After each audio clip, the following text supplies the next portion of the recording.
Wala pa. makakain eh. Wala, ayaw nyo. Sige, ako na lang. Olive oil to ha. Tandaan nyo, olive oil, hindi canola. Kapag naubusan kayo, magpabili kayo agad. Hindi pwedeng canola to ha. Puro olive oil to. Kung meron kayong pwedeng olive oil, mas maganda. Pero pag pumace, okay lang din. Pero olive oil talaga yan. Mas marami tong oil. Kaya ang mauna, sausage muna. Kasi kailangan natin yung aroma niya. Ito kasi yung flavor. Then kailangan ko ng maraming chop parts. Please, card. Paano nga? Chop parts dito. Chop parts. Yan na, ganyan ha. Hindi mo ibig babagsak yan na mainit. Kailangan paunti-unti. Kailangan press. Press. Igalo ko natin. Press. Kailangan press yan. Press. Pero presentation tayo. Kaya pwedeng gumamit ng ano, dry. Dry, pang top na lang yan. Yan, pag kumulo na yan, pwede mo lang pinahan. Lalagyan mo na ito. Kunwari ito, kahit hindi kunwari, shrimp cube. And then yung bawang, 2 kutsara. Alright? Wala kayong ano, food processor.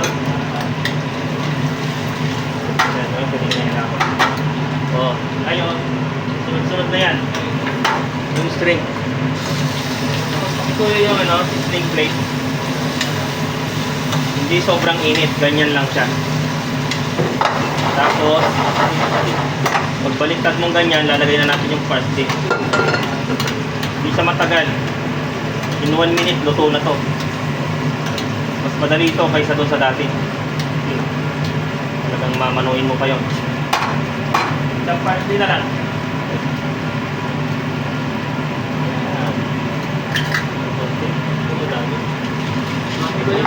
Ating nga lang ako. Yan. Make sure yung shrimp natin papunta lang siya sa medium well. Hindi siya well done. Okay? Ganyan lang yung kulay. Yan lang yung bago nating gambas. Wala na tayo lumang gambas. Magiging ganito na.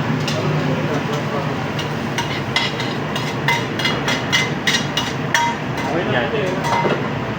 Talagyan mo lang ng konting salt para doon sa oil. Okay, kung sizzling plate naman natin yan, dahil oil, puro base oil to, kailangan mas mataas lang sa warm. Okay? Siguro nasa mga 60 to 70 degrees Celsius or 120 to 130 Fahrenheit. Kailangan gumagalaw-galaw lang sa ganun, hindi yung gano'n, piprituhin niya lalo. Naluluto na rin. Oo, delikado yun. Kaya suggested lang, mas mataas lang siya sa warm. Pag yung tipong mapaka pa lang pero hindi siya nag-burn. Okay, kahoy na, pwede na to.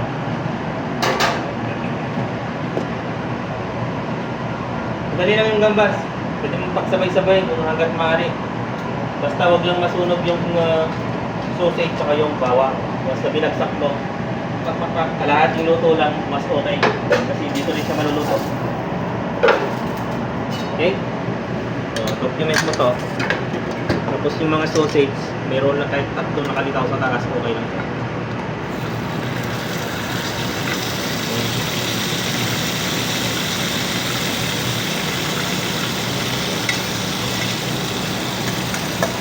Maraming bawang, mas masarap. Okay? Ayun, ang bago nating gambas. Gambas, ready? Ito na nasa labas. Chef, wala na.